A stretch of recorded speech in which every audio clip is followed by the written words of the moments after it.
কিন্তু ভগবান বললেন, আমি সারাটি জীবন তোমার পাহারাদার হয়ে হৃদয়ে জেগে থাকি, তোমাকে ঘুম পাড়াই। আপনি কতটা কাঁদেন ভগবানের জন্য, ভগবান আপনার থেকে বেশি কাঁদে। একটা চরিত্রের কথা বলি, সনাতন গোস্বামী বৃহৎ ভাগবতামৃত লিখেছেন, খুব বিখ্যাত গ্রন্থ, পারলে একটু চোখ বুলিয়ে নেবেন। গোস্বামীপাদের অপরূপ ভক্তির সিদ্ধান্ত। ওখানে গোপকুমার বলে চরিত্রটা উনি অঙ্কন করেছেন বিভিন্ন ধাম বা ভক্তির মহিমা প্রকাশের জন্য। সেখানে গোপকুমার একবার বৈকুণ্ঠে যায়। কোথায় যায়? বৈকুণ্ঠে। বৈকুণ্ঠে যাওয়ার সাথে সাথে শ্রীমন নারায়ণ উঠে এসে বুকে জড়িয়ে ধরেছে গোপকুমারকে। কি বলছে যেন, গোপকুমার আমি তোমার জন্য কাঁদতাম, তুমি কবে আমার হবে। গুরু মহারাজ আস্বাদন দিয়েছেন, যতদিন জীব ভগবানের না হবে, ভগবানের চরণে না পৌঁছাবে, ওই একটা জীবও যদি জগতে থাকে তার জন্য ভগবান কাঁদবেন, কবে সে আমার হবে। করুণা কি বাজারে কিনতে পাওয়া যায়? করুণা কি জগতের জীবের কাছে পাওয়া যায়? করুণা কি মায়ার সংসারের কাছে পাওয়া যায়? ভগবান বললেন, একজনও জীবও যতদিন জগতে থাকবে ততদিন তার জন্য আমার চোখে জল থাকবে। ও কবে আমার হবে, কবে আমার কাছে ফিরে আসবে, ও কবে আমার হবে। কারণ আমরা তো তার থেকেই এসেছি। সন্তান গৃহে ফিরতে বিলম্ব করলে যেমন পিতামাতার ব্যাকুলভাবে অপেক্ষা করে কখন খোকা ফিরবে, কখন ছেলে বাড়ি ফিরবে, স্বয়ং ভগবানও অপেক্ষা করছেন কখন আমরা তার কাছে ফিরে যাব। আচ্ছা, এই কথা শুনলে ভজন না করে পারবেন? এ কথা যদি কেউ উপলব্ধি করেন তাহলে ভজন না করে পারবেন? তখন গোপকুমার বলছেন নারায়ণ, শ্রীমান নারায়ণকে, আপনি আমার জন্য কাঁদতেন? বলে, হ্যাঁ রে, আমি প্রতিটি জীবের জন্য কাঁদি, কবে সে আমার হবে। বলে, কি করতেন আপনি? বলে, কেঁদে কেঁদে দেখলাম জীবকে আমার করবার জন্য আমি তো সবসময় যেতে পারবো না, আমি গুরুরূপ হয়ে তোমার কাছে গিয়েছিলাম, গুরু হয়ে। তারপরেও দীক্ষার পরে আমি সাধু রূপে, বৈষ্ণব রূপে, শাস্ত্র রূপে, ভাগবত রূপে তোমার কাছে কতবার গিয়েছি, উদ্দেশ্য একটাই, কবে তুমি আমার হবে। এ কথা যদি উপলব্ধি হয় গো, ভজন না করে পারা যাবে যে আমার জন্য ভগবান কাঁদছেন, কবে আমি ফিরে যাব তার কাছে, আমার জন্য তিনি এখনো কাঁদছেন। এ কথা ঐতিহাসিক করে বলা নাই, ভাগবতে প্রবচনে বলতে হয় তাই বলা নাই, এটা শাস্ত্রের সিদ্ধান্ত। তিনি অপেক্ষা করে আছেন। ভালোবাসা যদি দেখতে হয় তার দিকে তাকান। এই জগতে কেউ কাউকে প্রকৃত ভালোবাসতে পিতামাতা ছাড়া পারে না। আমাদের ভালোবাসার মধ্যে স্বার্থ লুকিয়ে আছে, আত্মসুখ লুকিয়ে আছে। আমি একটা দৃষ্টান্ত প্রায়শ দেই। আমার বাড়ি ফিরতে যদি রাত 4টেও বাজে, 4টেই বেজে যাবে, 4:30 বেজে যাবে, আমি ঘুমাবো বিছানায়, কিন্তু ভগবান হৃদয়েশ্বর অন্তর্যামী আত্মারূপী ভগবান কি বলবেন জানেন? তোমার সাথে আমিও জেগেছিলাম, কিন্তু এখন আমি তোমাকে ঘুম পাড়িয়ে তোমার মধ্যে আমি জেগে থাকব। কারণ আমি যদি ঘুমাই, তোমার ঘুম আর কোনো কালে। এমন একজনকে দেখান না, আমার সামনে দ্বিতীয় কোনো দৃষ্টান্ত দেখান না যে আমাকে ঘুম পাড়িয়ে সে হৃদয়ে জেগে থাকে। তুমি ঘুমাও, আমি ঘুমালে তোমার ঘুম আর কোনোদিন ভাঙবে না। মাও তো ঘুমিয়ে পড়ে সন্তানের রোগ শিহরে, স্ত্রীও ঘুমিয়ে পড়ে, বন্ধু বান্ধব অসুস্থ হলে দুটো ফল নিয়ে 1 ঘন্টা সময় কাটিয়ে আসে, বন্ধু ভালো হয়ে যাবে, চিন্তা করিস না। কিন্তু ভগবান বললেন, আমি সারাটি জীবন তোমার পাহারাদার হয়ে হৃদয়ে জেগে থাকি, তোমাকে ঘুম পাড়াই। এরকম দেখান না একজন করুণা, এরকম করুণা কে করতে পারে আপনাকে? কেউ পারে না। এই জন্য করুণা একচেটিয়া ঈশ্বরেরই কাছে আছে, আমাদের কারো কাছে ওটা নাই। প্রকৃত করুণা, পরমাত্মিক করুণা, এটা শ্রী গুরু, শ্রী বৈষ্ণব, শ্রী ভগবানের একচেটিয়া সম্পত্তি। এই জন্য দয়া করে অন্য কারো মুখাপেক্ষী হয়ে থাকবেন না। কেন গীতাতে বারবার ভগবান বলছেন, মত চিত্ত মনটা আমায় দাও, আমাগত প্রাণ হও, সর্বস্ব আমাতে অর্পণ করো। কেন বলছেন? বলছেন এই জন্য, এর মধ্যে দিয়েই আমার প্রকৃত করুণা উপলব্ধি হবে, কৃপা উপলব্ধি হবে, তাছাড়া নয়। এই জন্য কখনো বলবেন না আমার সামর্থ্য নাই, ভগবান আমাকে কৃপা করেনি, তার করুণা তিনি ছড়িয়ে দিয়েছেন, তার কৃপার দান তিনি সর্বত ছড়িয়ে দিয়েছেন, শুধু উপলব্ধির অভাবে। এই উপলব্ধিটার জন্য ভাগবতে আসতে হয়, সাধু সঙ্গ করতে হয়। এই উপলব্ধিটা কেমন জানেন? আপনাদের মনে আছে আমাদের গোবর্ধনে, খুব ধ্যান দিয়ে শুনতে হবে, গোবর্ধনে শ্রীনাথজি আছেন। শ্রীনাথজি গোবর্ধনের জাগ্রত প্রকট বিগ্রহ। শ্রীনাথজির মন্দিরে কুম্ভনাথ বলে একজন ভগবানের অতি প্রিয় সখা ভক্ত ছিলেন, শক্যরসের। আসলে তার এত অভাব, মন্দিরে প্রতিদিন ভোগ ঠিকঠাক দিতে পারে না, উপাচার দিয়ে সময় মতো দিতে পারে না। তো গোবর্ধনবাসী সব ভক্তদের ডেকে বললেন, দেখো তোমরা যদি তোমাদের বাড়ি থেকে আর আমার শ্রীনাথজির জন্য একটু উপচার 2-5 ভাগে উপচার একটু দিয়ে যেতে, তাহলে প্রতিদিন ভোগ হতো। ব্রজবাসীদের বলছেন, আমাদের মতো সাধারণ সবার ভোগ কি আর শ্রীনাথজি লাগবে? তো যাদের বলেছেন 5 জন 5 ঘর ছিল, ওখানে 5 জনের মধ্যে একজন ভিক্ষা করেই খায়। আগামী দিন তারই মন্দিরে ভোগ দেওয়ার কথা। বলুন তো, সারা রাত ঘুমায়নি শ্রীনাথজি। কুম্ভনাথের কৃপায় তোমার মন্দিরে একদিন একটু তোমার সেবা, আচার্যের সেবার সুযোগ পেলাম, কিন্তু আমার ঘরে তো কিছু নাই, আর আমি ভিক্ষা করে কখন আনবো সময় মতো মধ্যাহ্নে তোমার কখন ভোগ দেব? সারা রাত কাঁদতে কাঁদতে কাঁদতে কাঁদতে একমাত্র উপায় দেখলেন, ভোরবেলা গুরুদেবের চরণে পড়েছেন, প্রভু প্রভু কি করি বলুন তো, কিছুই তো নাই, হতচ্ছাড়া হবগা ভিখারি, আজকে শ্রীনাথজির ভোগে কি দেবে? গুরুদেব বললেন, শোন রে, এর পরেও তো তোর পালা আসবে, এক কাজ কর, দেখ মনে মনে ভগবানকে দিলেও ভগবান ওটা গ্রহণ করেন। মনের মানুষে যদি কিছু দিস না, সেটাও ভগবান গ্রহণ করবে। গুরুমুখ পদ বাক্যকে দৃঢ়তা সহকারে এনে কি করেছে জানেন? এনে মনে মনে উনুন জ্বালিয়েছেন, মনে মনে পাত্র দিয়েছেন, মনে মনে সবজি তৈরি করেছেন, মনে মনে রসাই করেছেন, পরমান্ন করেছেন, মনে মনে মিষ্টান্ন তৈরি করেছেন, করে বড় একটা পাতাতে ওই যে ছোট ছোট দোনা পাওয়া যায়, বাটি পাওয়া যায়, ওতে এতে পরমান্ন, এতে মিষ্টান্ন, এতে সবজি, এইভাবে সাজিয়েছে। পাত্র কিন্তু খালি, মনে মনে যে রান্না করেছে সেই পাত্রতে তাই তাই সাজিয়ে পাতা দিয়ে ঢেকে নিয়ে গেছে মন্দিরে। যদি বলেন গল্প শোনাচ্ছ, গল্প না, শ্রীনাথজির ঘটে যাওয়া এই অপূর্ব ঘটনা। অন্তত মনটা তো দিতে পারি তাকে, মনটা দিলে কি হয় দেখুন। মনে মনেও যদি অলসতা থাকে আমাদের, মনটা যদি তাকে না দিই, বড় ফেসে যেতে হবে, ফেসে তো গেছি আমরা। তো উনি কুম্ভনাথজিকে বলছেন, প্রভু প্রসাদ এনেছি, এটা গ্রহণ করুন। এখন ওপরে তো থালা দিয়ে ঢাকা, ওই যে পাতার থালা, উনি গিয়ে জল দিয়ে যেই নিবেদন করতে যাবেন, এদিকে বাইরের বারান্দায় বড়ে আছাড় খেয়ে কাঁদছে, শ্রীনাথ তুমি তো মনে মনের সব জানো, আমাকে তোমাকে দেওয়ার মতো সামর্থ্য নাই প্রভু, নিশ্চয় আমাকে এসে এখন তিরস্কার করবে, বড় কথা শোনাবে।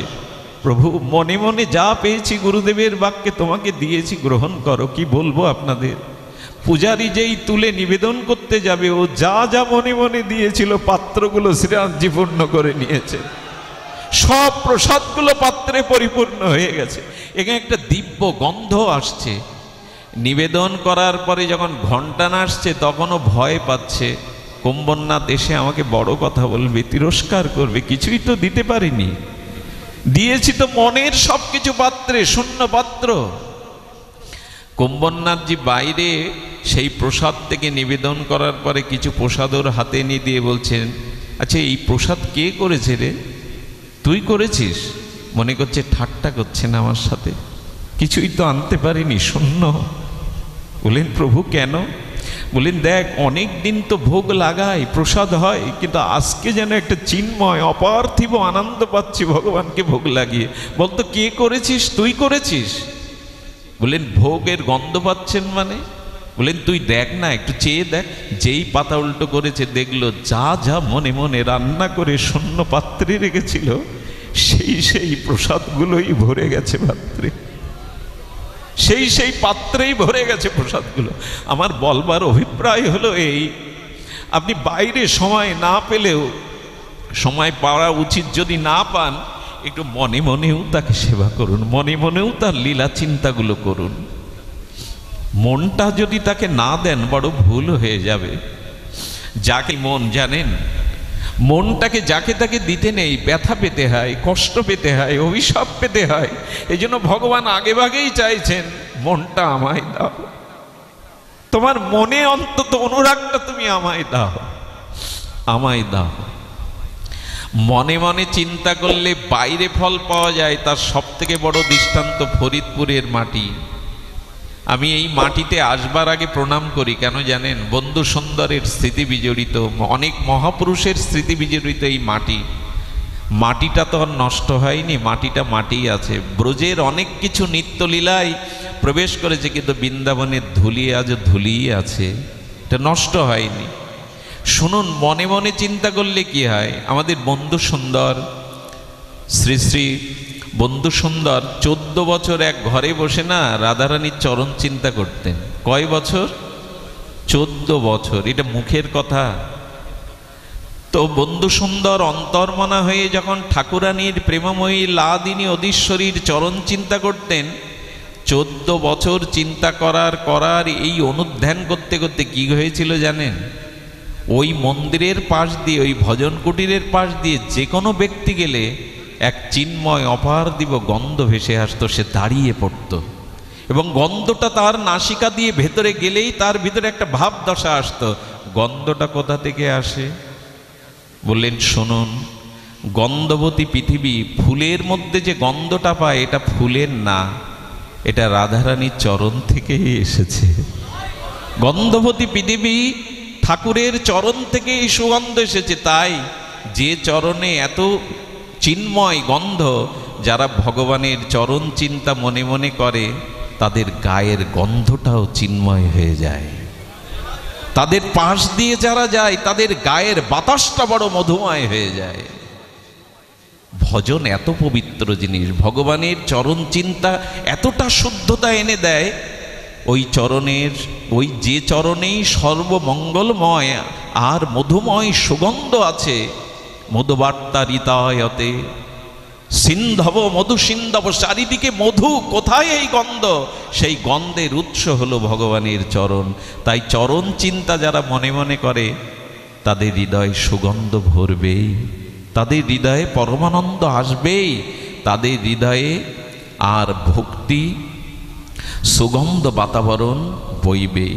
মনে মনে করুন। প্রতিষ্ঠানপুরের ব্রাহ্মণ শ্রীজীব গোস্বামী শতসন্দর্ভে উল্লেখ করেছে, দরিদ্র ব্রাহ্মণ গাভীর পাল চড়িয়ে বেড়ায়, কিছুই তো নেই। পাঠে গিয়ে একদিন শুনলেন, পাঠে গিয়ে শুনছেন যে মনে মনেও ভগবানকে বাইরে আচ্ছা, এই কথা শুনে কিন্তু যারা ধনী আছেন, যারা সামর্থ্যবান লোক আছেন, তারা আবার এই বুঝে নেবেন না তাহলে আর বাইরের আয়োজন করে কি হয়, আমিও কাল থেকে মনে মনে লাগাবো, খবরদার। এই ভেবে ভাবলে কিন্তু মারাত্মক ভুল হয়ে যাবে। বরঞ্চ যারা গৃহী, যারা সংসারী, যাদের অর্থবিত্ত সামর্থ্য আছে, তাদের আয়ের একটা অংশ ভক্ত ভগবানের সেবায় লাগাতে হবে, নাহলে পড়তে হবে, দোষ হবে। ওই অর্থ অসুখে বিসুখে চলে যাবে, সন্ত্রাসীর হাতে চলে যাবে, মামলা মকদ্দমায় চলে যাবে। আয়ের একটা অংশ ভক্ত ভগবানের সেবায়, সৎ কাজে, সমাজ কল্যাণে ব্যয় করো, নাহলে ওটা তোমার কাছে থাকবে না। যাদের সামর্থ্য নাই তাদের বলা হয়েছে মনে মনে করো। এই ব্যাখ্যা আবার ওই ব্যাখ্যাতে ফেললে কিন্তু অপরাধ হয়ে যাবে। তো প্রতিষ্ঠানপুরের ব্রাহ্মণ বাইরের সামর্থ্য নাই, পাঠে শুনেছেন মনে মনে মন্দির নির্মাণ করা যায়, মনে মনে বিগ্রহ প্রতিষ্ঠা করা যায়, মনে মনে ভোগ লাগানো যায়। বলে বারে, এতদিন কেন জানিনি, এতদিন কেন বুঝিনি। গাভীগুলো ছেড়ে দিয়ে বটবৃক্ষের ছায়ায় বসে বসে স্নান করেছে, তিলক নিয়েছে, সব মনে মনে, বাইরে না। সেই মনে মনে তিলক নিয়ে বলছে মন্দির তৈরি করি। আচ্ছা, প্রথমে ইট কাঠ এনেছে মনে মনে, ইট সিমেন্ট পাথর। বলে মনে মনে যদি তৈরি করি তো ইট কাঠ পাথর দিয়ে করব কেন, মণিমুক্তা দিয়ে করি। মনে তো আর সামর্থ্য লাগছে না কেনা, মনে মনে একতলা মন্দির নির্মাণ করেছেন, চূড়া করেছেন, স্বর্ণ সিংহাসন করেছেন, লক্ষ্মী নারায়ণকে বসিয়েছেন। বলে ঠাকুরকে বসিয়েছি তো ভোগ লাগাতে হবে, সব বলো মনে মনে, চোখ বন্ধ করে অন্তর্রাজ্যে হারিয়ে গেছে। পরমান্ন রান্না করেছেন, ক্ষীর পরমান্ন করে ওটা যখন তুলসী পাতা মনে মনে দিতে যাবে, তখন দেখছে এটা সেবা উপযোগী হয়েছে, তো মানে শীতল হয়েছে। তো কোনো গরম প্রসাদে তুলসী পাতা দিয়ে নিবেদন যেটা সেবার উপযোগী নয়, তাতে তুলসী পাতা দিয়ে নিবেদন করবেন না। ওটা সেবা উপযোগী কিনা দেখতে হবে। অনেক আছে ব্যস্ততার সহিত যা আছে ওই তুলে তুলে দিয়ে দিল, আপনি তো পেতে পারবেন না ওটা, তো তাকে কেন দিচ্ছেন? এই জন্য ভগবত সেবা করতে গিয়ে খুব তাড়াহুড়োটা আমার মতো করে করা উচিত না। এই জন্য সেবা সবার দ্বারা হয় না, অনুভূতি চাই, অনুভব চাই যেটা তার সেবা উপযোগী না। তো ও এরকম তর্জনী দিয়ে অনামিকা দিয়ে দেখতে গেছে যে সেবা উপযোগী শীতলে, যেই দেখতে গেছে মনে মনে ইস করে উঠে বাইরের আঙুল পুড়ে গেছে। আচ্ছা বলুন তো, মনের পরমান্ন, মনের ক্ষীর, মনের আঙুল বাইরে পড়ে কি করে? যেই পুড়ে গেছে তেই নারায়ণ বৈকুণ্ঠ হেসে উঠেছেন। যেই হেসে উঠেছেন, কমলা দেবী বলছেন, প্রভু নিশ্চয়ই তোমার কোনো ভক্তের লীলা দেখে তুমি হেসেছো, আমাকে বলো কি লীলা। বলে দেখো ওই পাগলের কাজ, প্রতিষ্ঠানপুরের ব্রাহ্মণ, সে মনের ক্ষীরে বাইরের আঙুল পুড়িয়ে ফেলেছে। লক্ষ্মী দেবী বলতে আমি বিশ্বাস করি না, মনের ক্ষীরে কেউ বাইরের আঙুল পোড়ে। এই রাজ্যটা সবসময় যুক্তি দিয়ে বোঝানো যাবে না। আধ্যাত্মিক রাজ্যটা, ভক্তির রাজ্যটা, প্রেমের রাজ্যটা সবসময় যে যুক্তি দিয়ে বোঝানো যাবে তা নয়। আঙুল পড়ে গেছে। নারায়ণ তখন বলছে, বিশ্বাস যদি না হয় ওকে নিয়ে এসে, বৈকুণ্ঠ নিয়ে এসে সাক্ষাৎ দেখো। বলে এটা একটা যুক্তি বটে, উনি বৈকুণ্ঠে দূত আর বিমান পাঠিয়েছেন, ওকে নিয়ে আইতো। সরাসরি বৈকুণ্ঠে যাওয়ার পরে বলছে তোমার আঙুলটা দেখি। লক্ষ্মী দেবী ঠিক ঠিক দেখছেন অনামিকার একটা অংশ পুড়ে গেছে। অবাক হয়ে বললেন, সে কি রে, তুই মনে সেবা দিতে গিয়ে বাইরের আঙুল পুড়িয়েছিস? তোর সেবার এত অনুরাগ, এক কাজ কর, তোকে আর ফিরে যেতে হবে না, সাক্ষাৎ এখানে বসেই সেবা কর। নারায়ণের সাক্ষাৎ এখানে বসেই সেবা কর। এখন মনে মনেও যদি আমাদের কৃপণতা থাকে না, তাহলে আর কি হবে গো? আমরা তো কাজের দোহাই দিই, কর্মের দোহাই দিই, ব্যস্ততার দোহাই দিই। আমার কি মনে হয় জানেন, গাড়ি খারাপ হলে সারাই করতে হবে বুঝি, আমার মোবাইল খারাপ হয়েছে সারাই করতে হবে বুঝি, বাড়ির নর্দমার পাইপটা খারাপ হয়ে গেছে সারাই করতে হবে বুঝি, সব কিছু বুঝি, কিন্তু আমাদের বুদ্ধিটা যে খারাপ হয়ে গেছে তার সংশোধনটা বুঝি না। বুদ্ধিটা যে নষ্ট হয়ে গেছে, এ বুদ্ধি নষ্ট। মাঝে দেখছি একটা যুবক ছেলে, কি করুণ দশা দেখুন। একজন সন্ন্যাসীকে দেখে বলছেন, কি গো বউ মারা গিয়েছিল, বাড়িতে অর্থের সংকলন ছিল না, তাই সন্ন্যাসী হয়েছ? কতটা বুদ্ধি বিপস্ত হলে একজন সন্ন্যাসীকে দেখে এই কথা বলা যায়। কি গো বউ মারা গিয়েছিল, কি গো অর্থের সংকলন ছিল না, বিরক্তি হয়ে খাওয়া পড়া পাচ্ছিলে না, তাই সন্ন্যাসী হয়েছ? সন্ন্যাসী ছিলেন বিজ্ঞ, এই জন্য কিছু বলেননি। তারা তো অন্তর্মনা। আমি চিন্তা করলাম আমাদের বুদ্ধিটা কতটা বিনষ্ট হয়ে গেছে। সাধু দেখলেই, তিলকমালা দেখলেই মনে করে এরা অন্য গ্রহের লোক। দেখবেন এমন এমন জায়গা আছে, আপনি তিলকমালা শিকারে গেছেন, এমন আর চোখে তাকাবে, ভাববে আপনি এই গ্রহের লোক না। তার মানে আমাদের বুদ্ধিটা বিগড়ে গেছে। সেই বুদ্ধি শুদ্ধ একমাত্র ভগবত ভজন না করলে, সাধুসঙ্গ না করলে বুদ্ধি শুদ্ধ কোনোদিনই হয় না।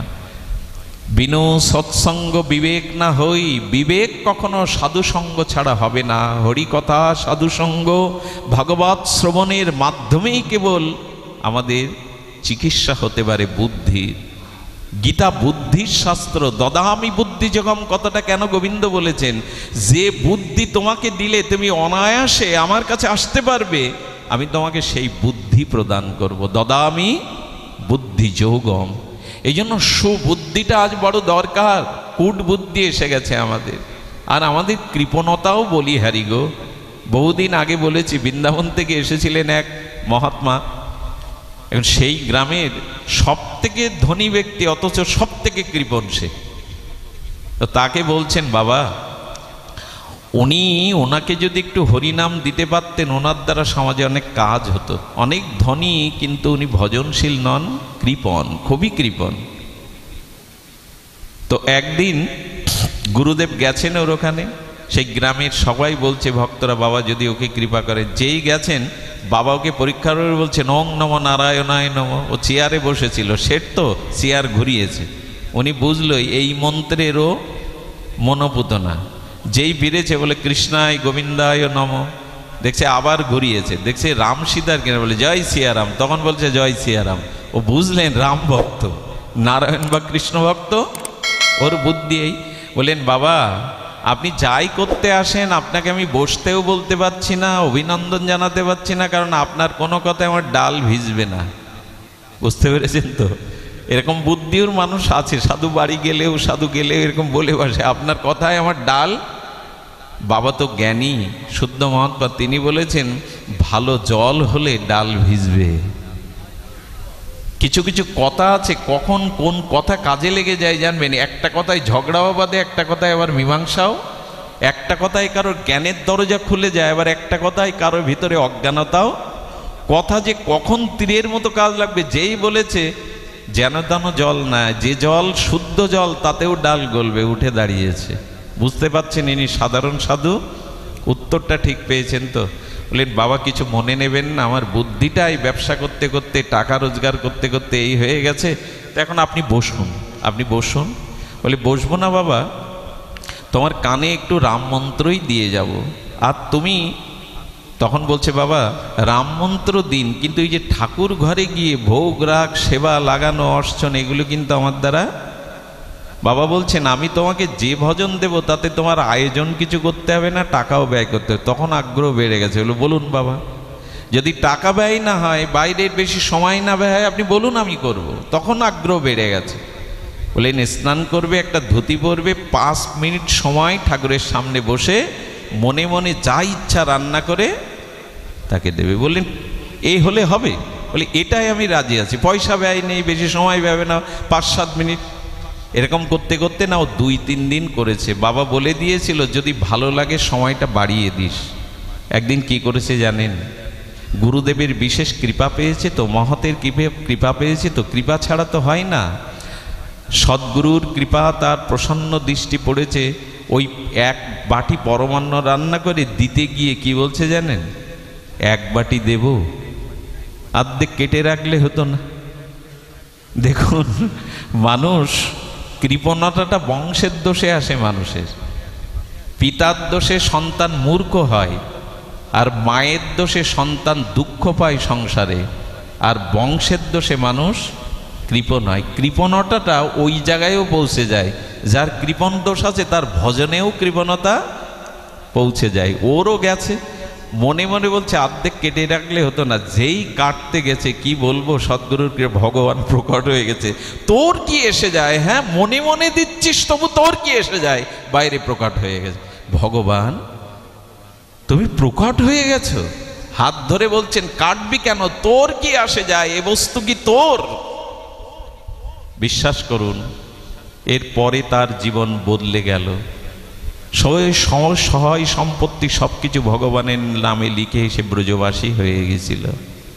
আমার বলবার ইচ্ছা, একটু মনে মনেও যদি তাকে স্মরণ করি, একটু মনে মনেও যদি তাকে কিছু নিবেদন করি, তিনি মনোগ্রাহী, তিনি মনে মনেই গ্রহণ করবেন। একটা গৌর লীলা বলি, এটা গৌর কথা বলবার এরকম সুখময় আনন্দময়, এত তাপদহে মানুষগুলো দাঁড়িয়ে রাস্তায় কিভাবে হরিকথা শুনছে। আমার কি মনে হয় জানেন, আমি বহুবার বলেছি, এখন যদি আমাকে বলে দেবতারা তুমি স্বর্গে চলো, আমি অনুরোধ করে বলবো এই ভাগবত অনুষ্ঠান ছেড়ে আমি স্বর্গে যাব না। স্বর্গে নেই হরিকথা, স্বর্গে হরিকথা নাই।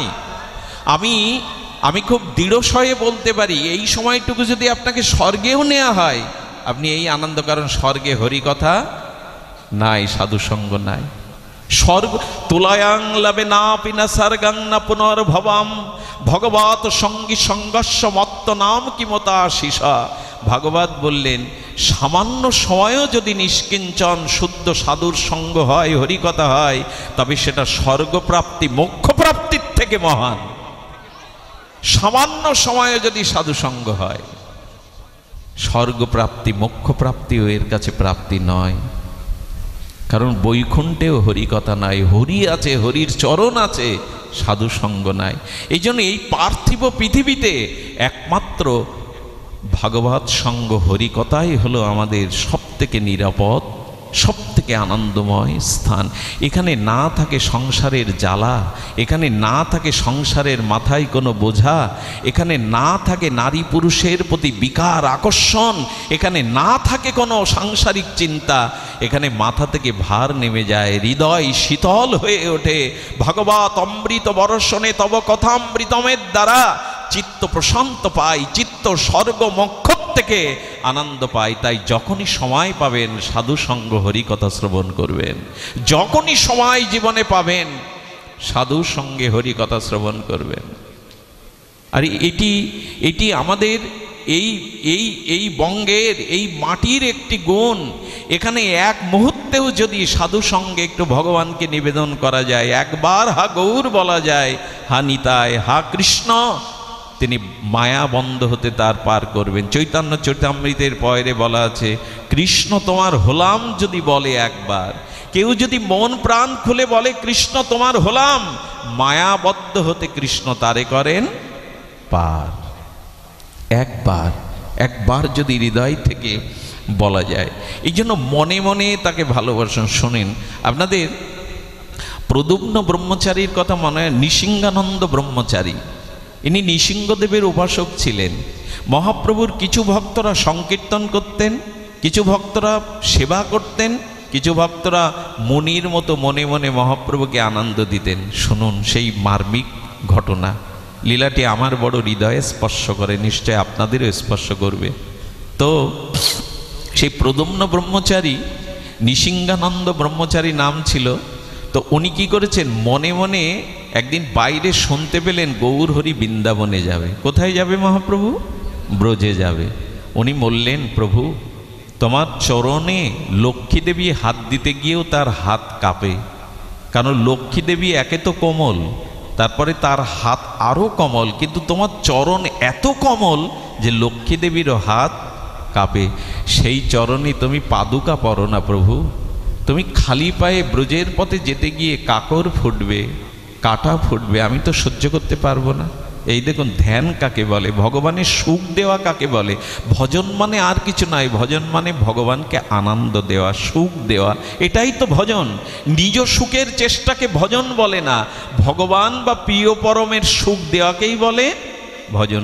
উনি মনে মনে কি করেছেন জানেন, বলে প্রভু তোমার বৃন্দাবনে যাওয়ার পথ আমি নূতন করে বাঁধিয়ে দেব। এক জায়গায় বসে বসে বৃন্দাবনে যাওয়ার পথ তৈরি করছেন। আহা, শুনলেও চিত্ত কত নির্মল হয়। উনি কি করেছেন জানেন, খুঁড়েছেন পথ খুঁড়েছেন কোন পর্যন্ত? বিহার পর্যন্ত। বিহারের কানাইয়ের নাটশালা বলে একটা জায়গা আছে, কানাইয়ের নাটশালা, ওই পর্যন্ত প্রথমে খুঁড়েছেন। কন্ট্রাক্টর যেমন প্রথমে এসে রাস্তা ডিপ করে খোঁড়ে, ওই খোঁড়ার পরে কি করেছে জানেন, খ দিতে যাবে, পাথর দিতে যাবে, বললেন না আমি খ পাথর দেব না, আমি মণিমুক্তা দেব, আমার গৌর যাবে এই পথে বৃন্দাবনে। আহা, আমার গৌর সুন্দর যাবে, আমি কেন খ দেব? তো তখন মণিমুক্তা দিয়ে পথটা বাদিয়ে দিয়েছেন। দেওয়ার পরে বললেন কি, লোকে তো পিস দেয়, পিস দিতে পারবো না, আবরণ দিতে পারবো না। কি করেছে জানো মা? আহা, ফুল তুলেছে, ফুলের শক্ত অংশ বোটাগুলো বাদ দিয়ে পাপড়িগুলোর উপরে পথ ঢেকে দিয়েছে। আমার গৌর চরণ বিন্যস্ত হবে, যেন গৌর চরণে ব্যথা না লাগে।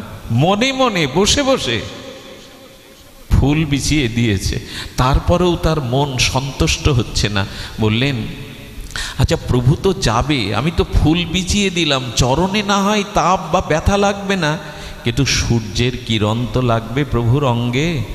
চারিপাশ দিয়ে গাছ রচনা করে দিয়েছে যাতে ছায়া আসে, যাতে প্রভুর অঙ্গে সূর্যের কিরণ বা তাপ, একে বলে ভালোবাসা। জানেন, মা যেমন মলমূত্রের ভিজে বিছানায় শুয়ে সন্তানকে বুকে রাখে সারা রাত, ওর ঠান্ডা লাগবে, ভক্তও তেমনি ভগবান বৃন্দাবনে যাবে, এজন্য পথে ফুল বিছিয়ে দিচ্ছেন, রাস্তার দুধারে বৃক্ষরোপণ করছেন যাতে শীতল ছায়া আসে। তারপরে বললেন বাতাসটা যে গরম, বাতাস আসবে যে গরম তপ্ত বাতাস, মাঝে মাঝে কি করেছেন জানেন, সরোবর করে দিয়েছেন, সরোবর করে ওখানে পদ্ম ফুল ফুটিয়েছেন যাতে নির্মল বাতাস গৌর গায়ে আসে।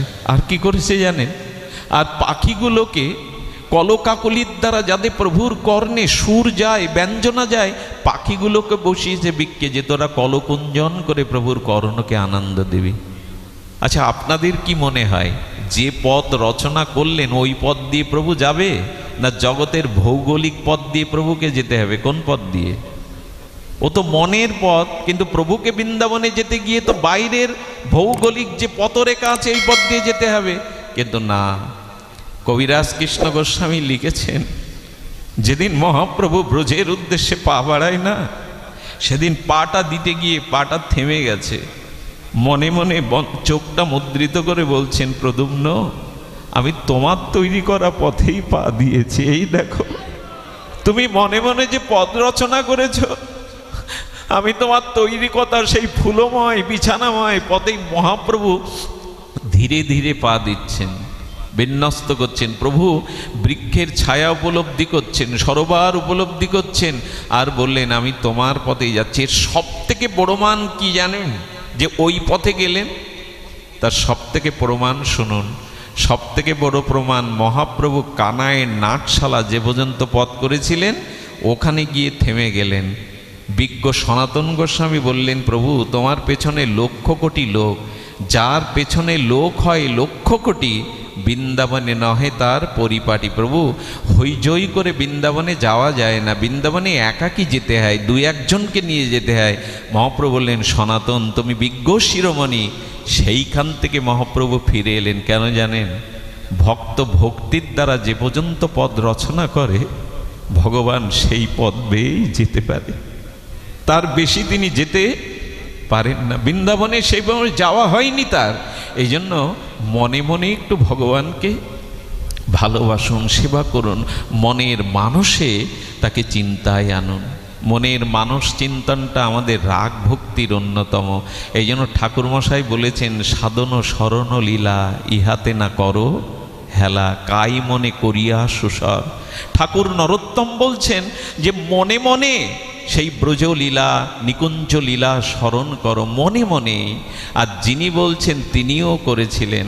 আমাদের নরোত্তম ঠাকুর মশাইয়ের নাম হয়েছিল কি জানেন, লোকনাথ গোস্বামী তাকে কৃপা করে মঞ্জুরি ভাব সাধনায় দিয়েছিলেন, চম্পক মঞ্জুরি। আর বলেছিলেন, শোনো রাধা মাধবকে প্রেম নিকুঞ্জ মন্দিরে প্রবেশ করাবে, নিকুঞ্জ মন্দিরে সেই রাধা মাধবের বিলাস ও প্রেম মন্দিরের বাইরে দাঁড়িয়ে তুমি স্বর্ণপাত্রে দুগ্ধবর্তন করবে।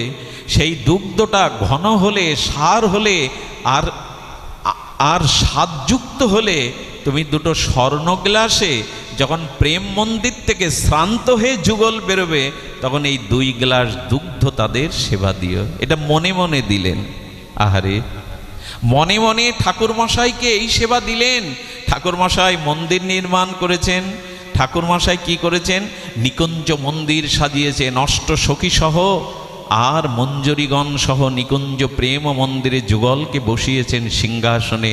সেখানে মৃদুমন্দ চিন্ময় আলো, আর সেখানে ফুলময় আনন্দময় করে নিকুঞ্জ মন্দিরে, আর শ্যামাশ্যামকে ভেতরে বসিয়ে এদিকে স্বর্ণ কড়াইতে মনে মনে দুধ জাল দিচ্ছেন। ঘন গাভীর দুগ্ধ দিয়ে জাল দিতে শুরু করেছেন। এদিকে মনে হচ্ছে দুধ জাল দিতে গিয়ে, সার হতে গিয়ে, স্বর পড়তে গিয়ে একটু দেরি হবে। আমি কান পেতে শুনি তো প্রিয়া প্রিয়াম রাধা শ্যাম কি বলা বলি করছে। কান পেতে মনে মনে শুনতে গিয়ে হঠাৎ নাসিকায় এলো দুগ্ধ পড়ার গন্ধ। এটা গল্প নয় গো, মাত্র 200-250 বছর কি তার থেকে কিছু বছর পূর্বের এসব ঘটনা। এগুলো মিথ্যা নয়। মনের নাসিকায় শুনতে পেলেন দুগ্ধ পোড়ার গন্ধ। করেছি কি আমি সেবা বুঝিনি, আমি সেবা জানিনি, আমি অপরাধ করেছি। সেই কড়াইটা দ্রুত নামাতে গিয়ে মনের বাইরে 2 হাত পুড়ে গেল। লীলা স্মরণ কি মিথ্যা? মিথ্যা নয়। আমি জগতে দেখেছি, জগতের ইতিহাস পড়েছি, যদিও এই ইতিহাস বলবার জায়গা এটা নাই। লাইলি মজনুর ইতিহাসে দেখেছি লাইলিকে মারলে নাকি মজনুর গায়ে তার দাগটা, এটা কখনোই জানেন যমজ সন্তান দেখেছেন, একজনের অসুখ হলে আর একজনেরও হয়। তো ভক্ত ভগবানের মনের সাথে যখন মিল হয়ে যায়, এক হয়ে যায়, তখন এই মনে যা ঘটে ওখানেও তাই ঘটে, এই মনে মনে যা আছে ওখানেও তাই। ভজন সাধনটা বাইরের বেশি লাফালাফির জিনিস না, ভজন সাধনটা মনের জিনিস। মনটা না দিতে পারলে শুধু বাইরে লাফালাফি ঝাপাঝাপি করে হয় না, বাইরে দরকার, কিন্তু দরকার সাধন স্মরণ লীলা ইয়েতে না করো হেলা। সঙ্গে সঙ্গে হাতটা দেখে গুরুদেবের কাছে গেছে, গুরুদেব বলছে কিরে হাত ডেকেছিস কেন, কি হয়েছে, হাত ডেকেছিস কেন, হাতে মালা? বলছে কিছু বলছে না, চরণে পড়ে বললেন অভাবাকে তাড়িয়ে দিন, অভাবাকে সাজা দিন, যে সেবা দিলেন আমি সে সেবার যোগ্য নই, আমি দুধটাই পুড়িয়ে ফেলেছি, দুধটাই তাদের সেবা দিতে পারিনি, আমি অযোগ্য, আমি অভাগা, আমাকে তাড়িয়ে দিন। গুরুদেব বললেন করেছিস কি? বলে দুধ লাভাতে গিয়ে হাত পুড়িয়ে ফেলেছি, দুধটা পুড়িয়ে ফেলেছি। গুরুদেব বুকে টেনে নিয়ে বললেন আজ তোর সেবা সার্থক হলো, আজ তোর সেবা রাধারানী গ্রহণ করেছে, কারণ আজ তুই প্রকৃত অর্থেই তোর সেবাটা রাধা মাধবকে দিতে পেরেছিস, তিনি গ্রহণ করেছেন, তিনি গ্রহণ করেছেন। এই জন্য অনুরোধ করব, বাইরের সংসারে আমাদের আবিলতা আছে, বাইরের সংসারে আমাদের কাজ আছে, কিন্তু মনে মনে মনে মনে ভগবানের স্মরণ করবেন। আর সব থেকে বড় হলো ভজনের মধ্যে শ্রেষ্ঠ নববিধা ভক্তি, কৃষ্ণ প্রেম, কৃষ্ণ দিতে ধরে মহাশক্তি, তার মধ্যে সর্বশ্রেষ্ঠ নাম সংকীর্তন, নির অপরাধে লইলে নাম পাবে কৃষ্ণ প্রেমধন। হরে কৃষ্ণ কৃষ্ণ কৃষ্ণ হরে হরে, হরে রাম রাম রাম হরে হরে। প্রভু কহে কহিলাম এই মহামন্ত্র, ইহা গিয়া জপসভা করিয়া নির্বন্ধ, ইয়া হইতে সর্বসিদ্ধি হইবে সবার, সর্বক্ষণ বলইতে বিধি নাহি আর। নাম চিন্তামণি কৃষ্ণ চৈতন্য রসবিগ্রহ, পূর্ণ শুদ্ধ নিত্য মুক্ত অভিন্ন আত্মানমিন।